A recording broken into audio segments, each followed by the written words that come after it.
Because have we forgotten that contraception exists?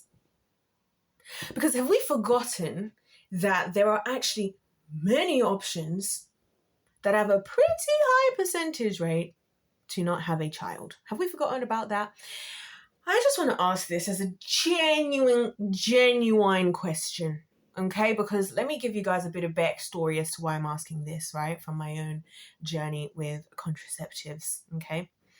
So first things first, due to extreme period pains, I was actually put onto birth control pills when I was like 16, which is crazy. Would never let that happen to my own children when that happens, because that was nuts.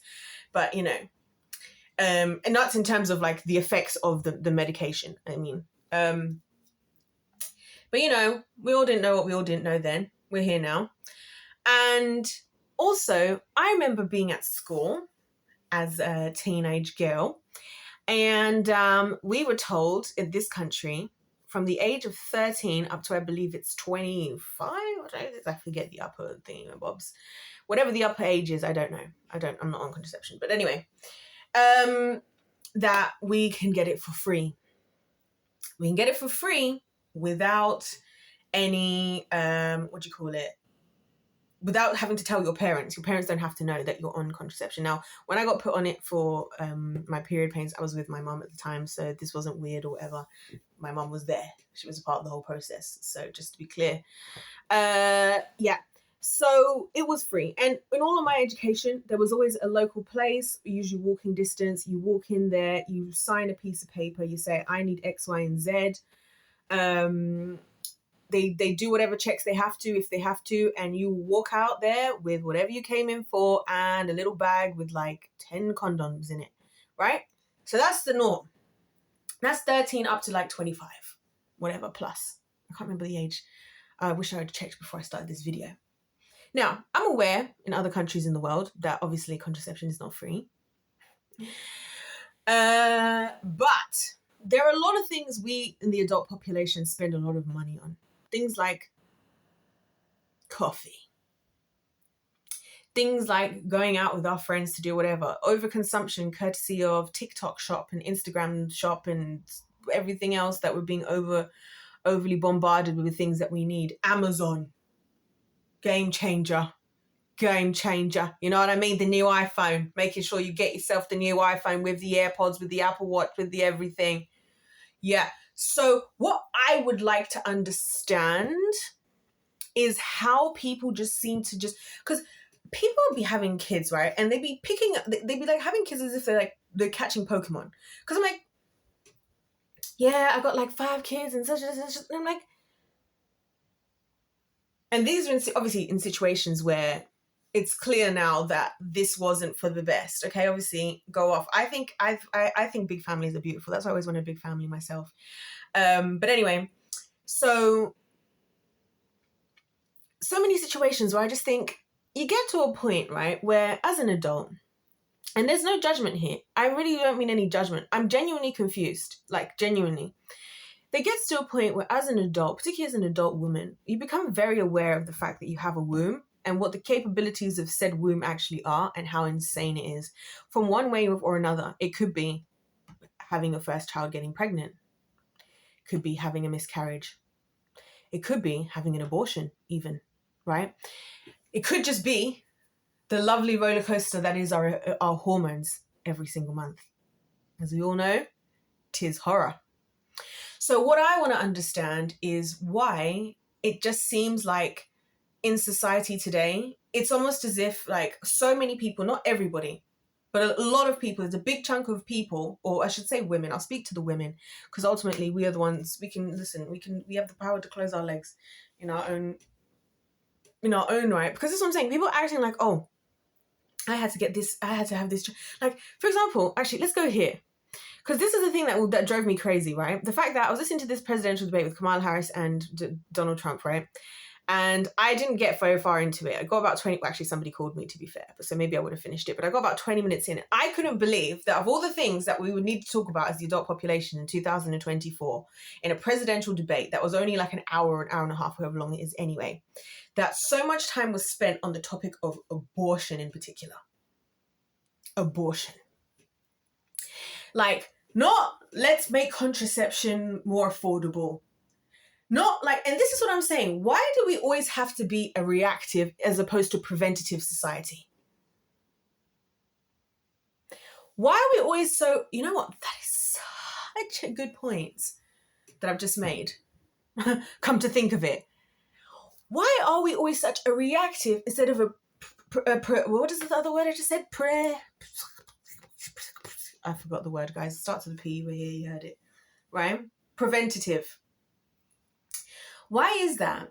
And I just feel like, can I be so honest? There's just something that's almost like some kind of like disease or some kind of like demonic something about us as women today where we're just getting pregnant.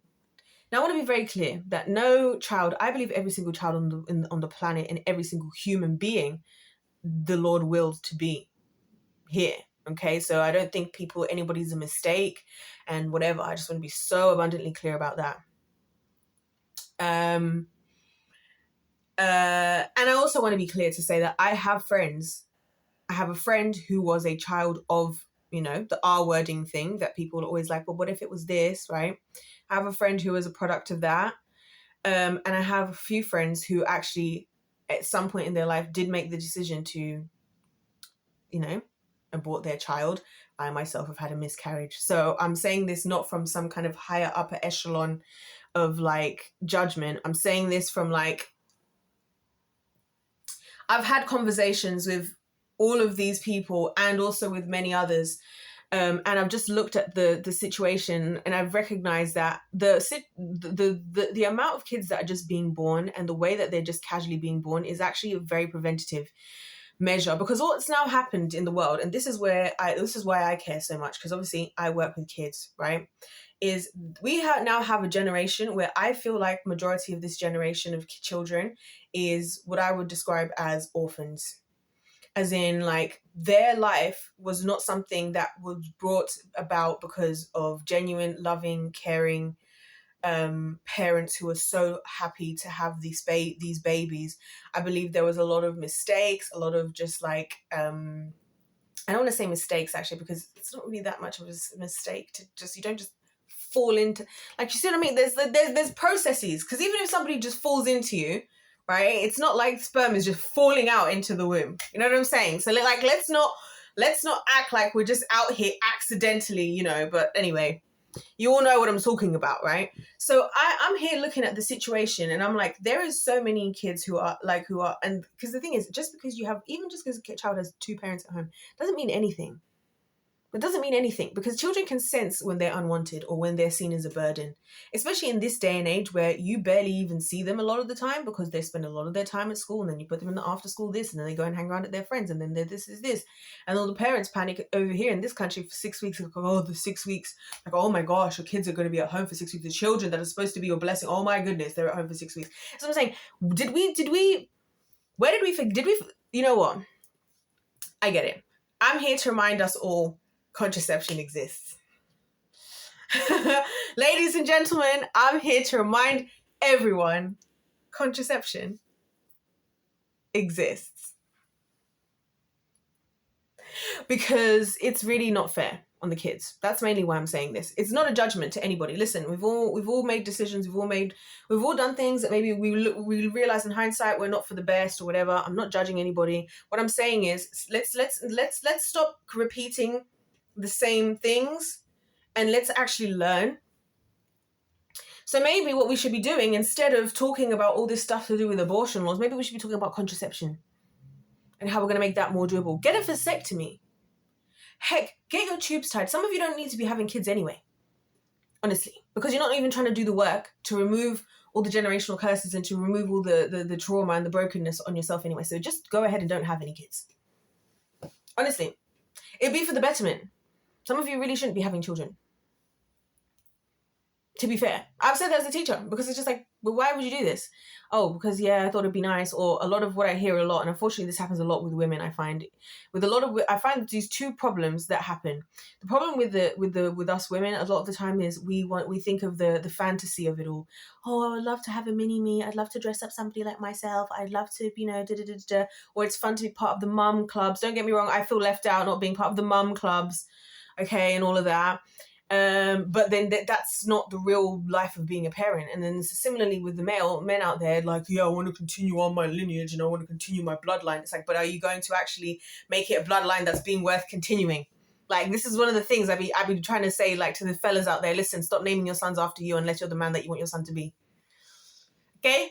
Because we need to just, you know what I'm saying? It's like these things that they sound nice and sounds good, but then there's like a whole bunch of work that's attached to that. You know, I'm not in favor of just, you know, sleeping around with whoever. But I'm like, for goodness sake, contraception exists. And on that note, if life's a game, let's play to win. God bless you all. God loves you. I love you. I'll see you in my next one.